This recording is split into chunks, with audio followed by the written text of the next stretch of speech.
At my own son's wake, my daughter-in-law had the nerve to tell our entire family that I was a confused old woman trying to steal her inheritance. She played the part of the grieving widow perfectly, crying for everyone to see all, while isolating me and turning my oldest friends against me. I was forced to just sit there in silence and endure her disrespect. But she had no idea that my son left me one final secret envelope. And the satisfying moment I used it to expose her lies in front of everyone was absolutely priceless. My son's house was suffocating in the scent of lilies. They were everywhere: on the mantel, the entryway table, the dining room buffet, their funereal perfume mixing with the expensive scent of the women who came to murmur their condolences. From my armchair, I watched the stream of somber, well-dressed people who made up our world here in Greenwich. They spoke in the hushed, respectful tones reserved for death, but their eyes were sharp, taking in every detail. Taking in me, the grieving mother, and taking in my daughter-in-law, Harper, the devastated young widow. Harper was magnificent, dressed in a black sheath dress that was both impeccably tailored and achingly modest. She was putting on the performance of her life. She held court near the entryway, accepting hugs with a delicate tremor in her shoulders, dabbing at her dry, beautiful eyes with a lace-trimmed handkerchief. She was the very image of tragic grace. But I saw things others didn't. I saw the way her grip tightened on someone's arm just a little too hard when they offered a platitude, and I saw, every few minutes, how her gaze would flicker past the sympathetic faces and dart toward the closed door of Daniel's study. It was a quick, hungry little glance, the kind a person makes when they're waiting for something they believe is theirs. Soon, I noticed a pattern. Whenever an old friend of mine, someone who had known Daniel since he was a boy, would make their way toward my chair, Harper or her mother would suddenly materialize.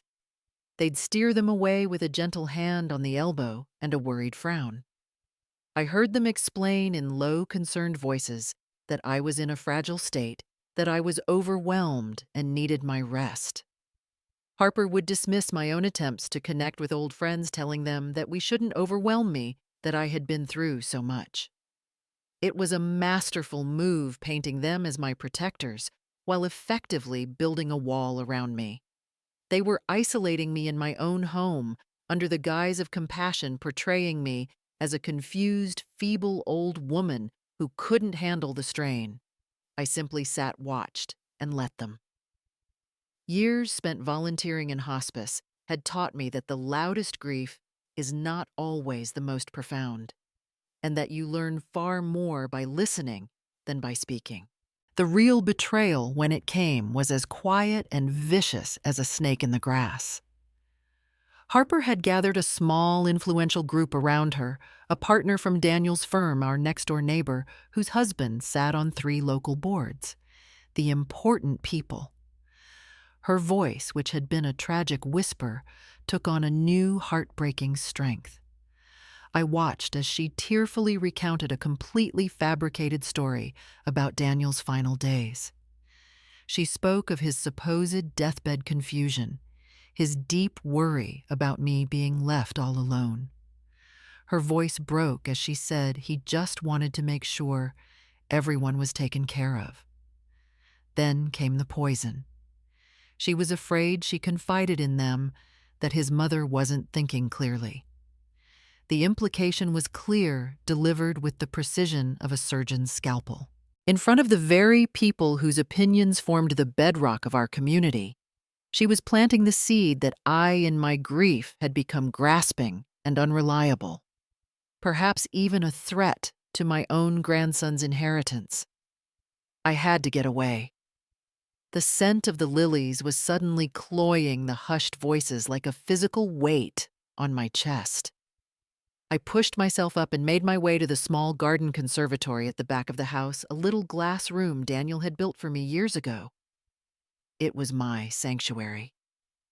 I slid the door closed, not quite latching it, and sank onto a wicker chair, the cool air a balm on my skin. For a moment, there was peace. And then, through the small gap in the door, I heard Harper's voice. But it wasn't the voice of the grieving widow. All the sorrow, all the theatrical despair was gone. This voice was a low, panicked hiss, stripped of all artifice. She was on the phone.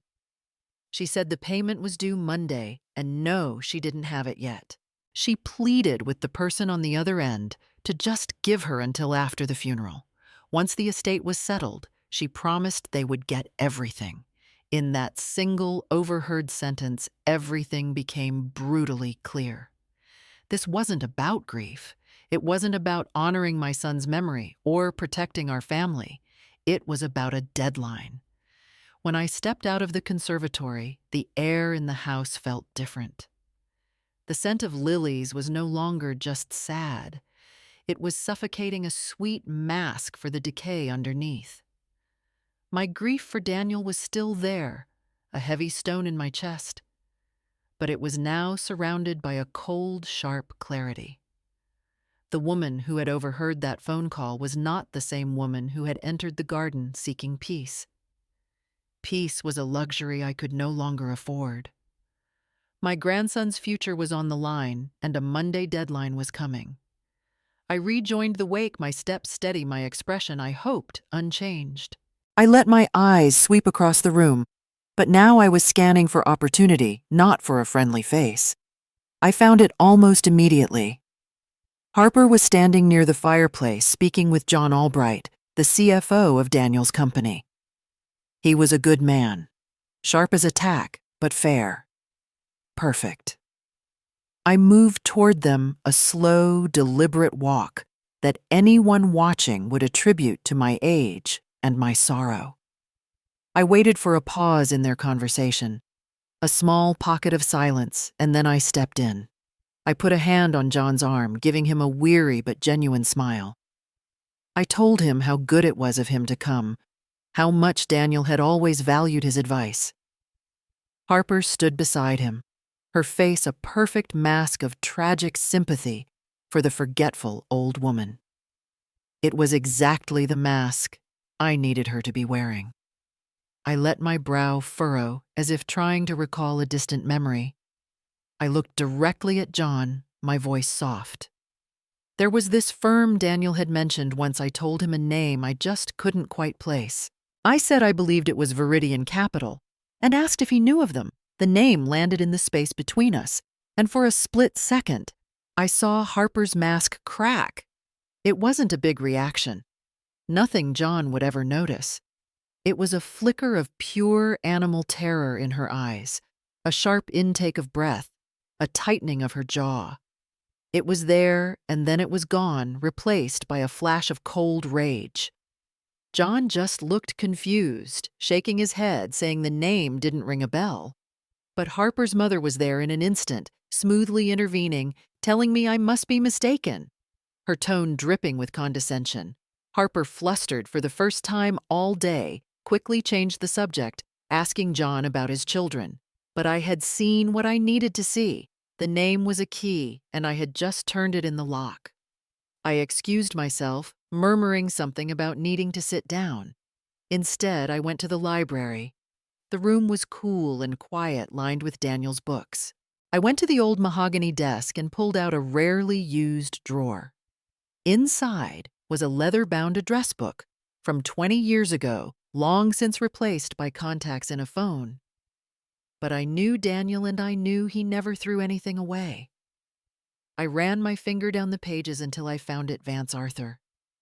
Daniel's longtime estate lawyer, a quiet, ruthless man who despised opportunism more than anything. I took out my simple little phone and sent him a brief text. I said we needed to speak about Daniel's final wishes for his son, that there were complications, and that he should call me on this number in 1 hour. My first move was made. My first ally was alerted. As I was leaving the library, Harper cornered me in the hallway. The guests were in the other room, their hushed conversations a distant murmur. Here it was just the two of us, and the performance was over. Her face was pale, her eyes blazing with a fury that was far more honest than her tears had been. Her voice was no longer soft and grieving, but a venomous whisper. She told me not to dare interfere, that I had no idea what was at stake. The mask was completely gone now, revealing the desperate, terrified woman beneath. I didn't flinch. I didn't say a word. I simply looked at her, my calm meeting her chaos. Her threat didn't scare me. It confirmed everything. This was no longer just a suspicion. It was a battle, and it had just begun. After her whispered threat in the hallway, I saw the path forward with perfect clarity. A direct fight was what Harper wanted. It would have been noisy, ugly, and it would have made me look exactly like the hysterical, grasping old woman she was painting me as. So I did the last thing she expected. I surrendered. I allowed the genuine shock of her venom to register on my face, let my shoulders slump, and leaned against the wall, as if her words had been a physical blow. Her expression shifted instantly, from aggression to smug satisfaction. She had won. Her mother found me a moment later and clucked her tongue, guiding me into the main living room. She settled me into a deep armchair, the one right in the center of the room, and placed a cup of lukewarm tea in my hands. She patted my arm condescendingly, telling everyone around us that the day had just been too much for me. I played the part. I closed my eyes and let my head rest against the cushions. Harper, seeing my complete collapse, visibly relaxed. Her victory was total. The old woman was neutralized. She went back to her performance, her voice once again laced with that carefully rehearsed sorrow, accepting condolences for a loss she couldn't possibly comprehend. After an hour of this public theater, I feigned a deep weariness and asked if I could lie down in the den for a little while. It was the perfect excuse. The den was small, quiet, and away from the main flow of guests. As I settled onto the leather sofa, pulling an Afghan over my legs, my eyes scanned the room. Daniel was always so tidy, but the small wastebasket next to his desk was overflowing. On top, a single piece of high-quality paper was crumpled into a tight ball, as if someone had tried to destroy it in a fit of rage. My heart quickened. While the house murmured with feigned grief outside, I retrieved the paper. It was a printout of an email from Viridian Capital, dated a week ago. The words were cold and brutal. A collections agent had written that her collateral, the business itself, had been audited and valued at zero. The message was explicit. If the outstanding balance wasn't paid by Monday, at the end of the day, they would begin collections proceedings against her personal assets, starting with her home. My son's home. I was staring at the anatomy of her desperation, the raw terror driving her every move. Just then, my simple phone vibrated silently in my pocket. 1 hour to the minute. I answered, my voice barely a whisper. I told Arthur Vance everything. The performance, the threat, the name I had dropped, and the contents of the letter I now held in my trembling hand. I spoke in low, precise tones, years of hospice work teaching me how to convey terrible news with absolute calm. I told him to look on Daniel's home computer in a file named Contingency. The password, I told him, was Barnaby, the name of the scruffy mutt we'd had when Daniel was a boy. Inside, he would find a scanned copy of a handwritten codicil to my son's will, signed by Daniel, and witnessed by his nurse 2 days before he died. When Arthur asked about the original document, I just told him it was safe. A little while later, I composed myself and rejoined the wake. My feigned weakness had served its purpose. Harper was now so high on her perceived victory that she had become careless. She was speaking with Daniel's uncle and a few cousins, already discussing the sensible next steps. She was talking about selling the house quickly to consolidate assets, her voice practical and authoritative. She was already spending the money. It was then that I saw him. Standing near the back of the room, half hidden by a large floral arrangement, was Arthur Vance. He hadn't called back. He had simply come. He was watching Harper, his expression grim, his eyes missing nothing. She hadn't seen him yet. She was too busy counting her winnings before the game was even over. But I saw him, and I knew the cavalry had just arrived. For another hour, I watched the slow, painful dance of the wake. Guests began to leave their condolences trailing behind them until only the core of the family and a few close friends remained. The oppressive weight in the air had lessened, replaced by a sense of exhaustion. Harper, however, was still buzzing with a kind of manic energy, her overconfidence making her seem brittle and loud in the quietening room. She was directing the cleanup, acting the part of the dutiful mistress of the house. My house. The time had come.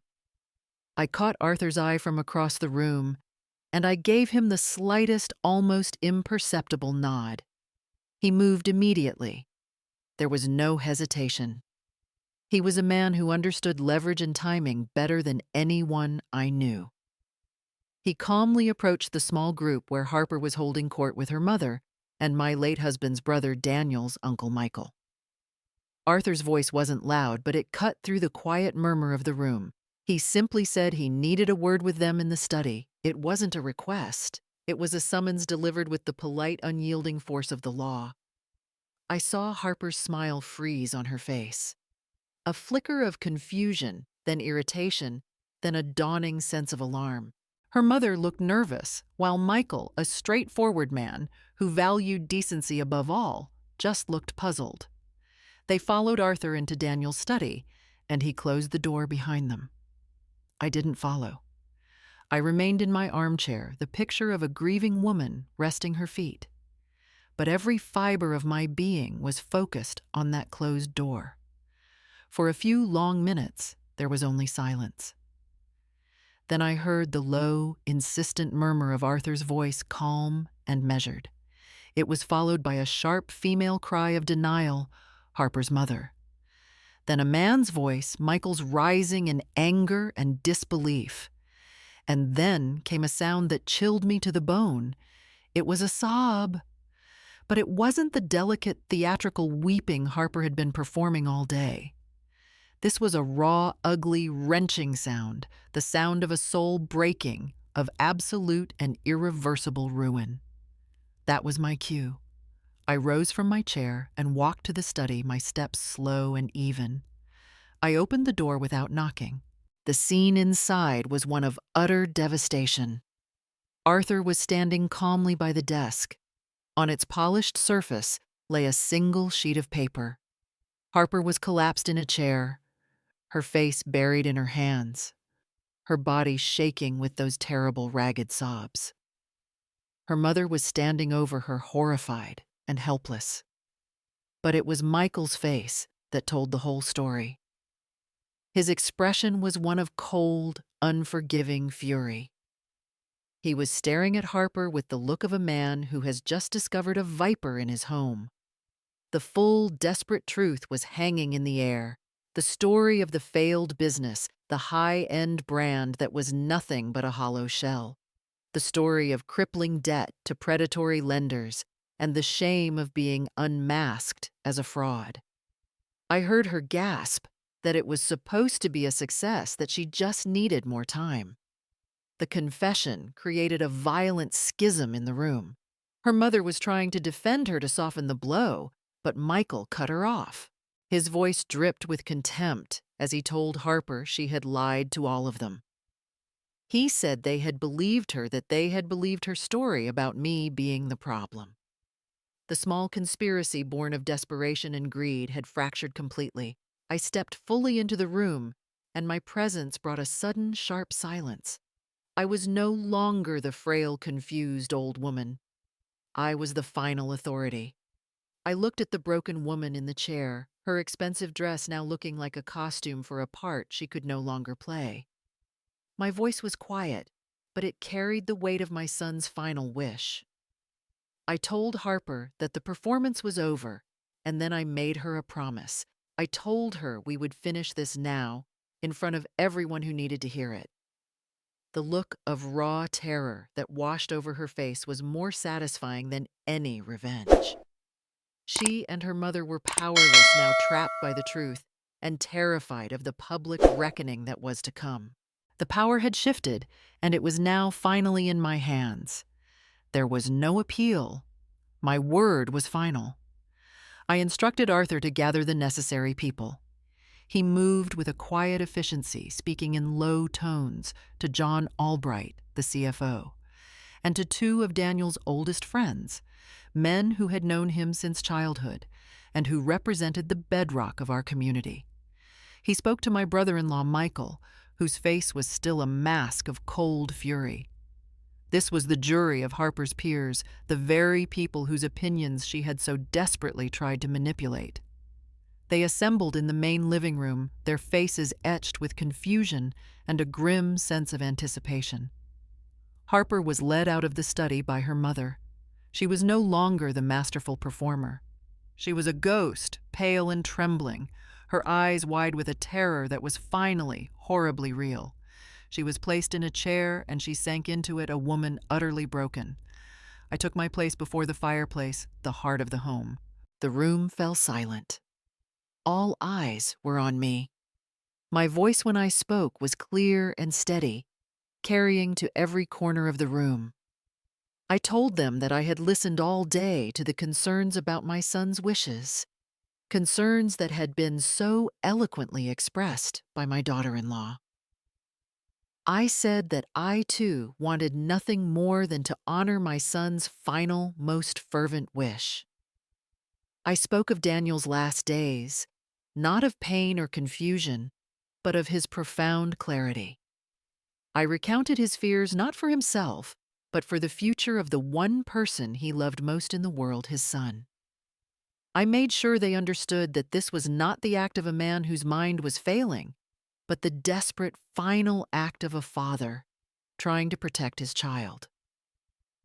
Then I turned to the large crystal vase on the mantelpiece.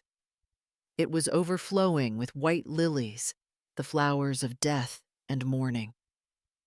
I reached beneath the heavy blossoms, my hand closing around a simple sealed manila envelope I had placed there that morning. The room was so quiet, I could hear the faint rustle of the paper. I walked over to Arthur and handed it to him. This was the truth, hidden all day beneath the very symbol of Harper's false grief. Arthur opened the envelope and unfolded the single sheet of paper inside. He began to read, his lawyer's voice, lending an ironclad finality to my son's handwritten words. The codicil was simple, direct, and legally irrefutable. It stated clearly and unequivocally that Daniel's entire estate, the house, the stocks, the savings, everything was to be placed into a protected trust for his son. The trust was to be managed by a sole trustee, myself, until my grandson turned 25. As the words settled in the room, the judgment was instant and absolute. It wasn't loud. There were no gasps, no shouts. It was a wave of silent, ice-cold condemnation that washed over Harper. I watched the faces of our friends. I saw the shock, the dawning understanding, and then the profound disappointment. They turned their eyes away from her, a small, collective gesture of social banishment. This was her true punishment. Not the loss of money, but the loss of her name, her reputation, her place in this world. The social death she had feared more than anything had arrived. With the truth revealed and the judgment rendered, I delivered the final consequences. My voice was devoid of malice, but it held all the unbending strength of a promise I had made to my dying son. I told Harper she was welcome to stay in the house for 30 days to find new arrangements. I assured her that the trust, of course, would provide for her son's every need, his education, his health, his future. But the control of that future, I told her, looking directly into her empty eyes, was now where Daniel wanted it. The lies were nullified. The battle was over. It wasn't an act of revenge, not really. It was the final, necessary act of a father's love and a grandmother's promise finally fulfilled. The departure of our guests was a quiet, somber affair. There were no more grand pronouncements or dramatic scenes. One by one, our oldest friends came to me, their eyes full of a new understanding. They squeezed my hand, murmured their apologies for ever having doubted me, and left with a final stony glance toward the chair where Harper sat utterly vacant. The social severing was swift and absolute. Within half an hour, the house was empty, save for the three of us and the ghost of my son. Harper and her mother were left alone in the living room, surrounded by the wilting lilies and the ruins of their own making. The house, which had been a stage for so much drama, was now a cathedral of silence. I went upstairs, leaving them to the quiet echoes of their failure. I knew the only calls they'd be receiving now would be from Viridian Capital. In the month that followed, the new reality settled in. I learned through Michael that Harper's fall had been as swift as her pride had been high. She sold her car, her designer bags, anything of value, to appease the lenders who were now circling. She and her mother moved into a small, rented apartment on the other side of town. By all accounts, she was bitter, blaming Daniel for not protecting her, blaming me for ruining her. Michael, in an act of what I can only call tough compassion, arranged a meeting for her with a debt counselor. He offered her a lifeline, a long, difficult path toward accountability. Whether she chose to take it was now entirely up to her. My life, in contrast, began to bloom again. I met with a financial planner, a sharp young woman Arthur recommended, and together we structured the trust to ensure my grandson's future was ironclad. My old friends, the ones who had been kept at arm's length during the wake, returned. We had lunches, we took walks, and they saw me not as a fragile old woman, but as the person I had always been. The house itself seemed to breathe a sigh of relief. It was no longer a battleground. It was a home again, filled with the quiet, happy memories of my son, a place of peace. I was thriving not in spite of my grief, but alongside it. I was carrying my sorrow with the same strength I had used to carry my son's final wish. A few weeks later, on a cool, sunny afternoon, I was in the garden with my grandson. The air was crisp, and the soil was rich and dark in my hands. We were planting new lily bulbs, tucking them into the earth for next spring. He was chattering away his small hands, patting the dirt beside mine. He looked at the bulbs and then up at me with his serious dark eyes, Daniel's eyes. He asked me why I liked lilies so much. I paused, resting back on my heels, and looked at the bright, hopeful green shoots already emerging from the ground. I told him that I loved them because they reminded me of a very important secret. They reminded me that even after the longest, darkest winter, the truth, like a flower, always finds its way to the light.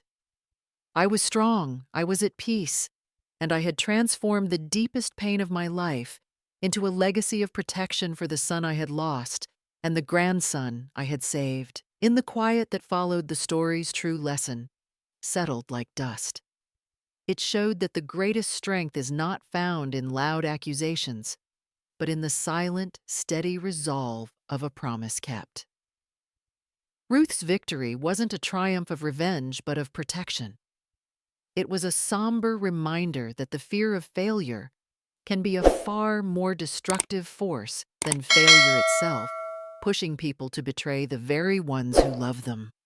In the end, like the lilies planted in the garden, the truth simply needed a patient hand to help it find its way to the light.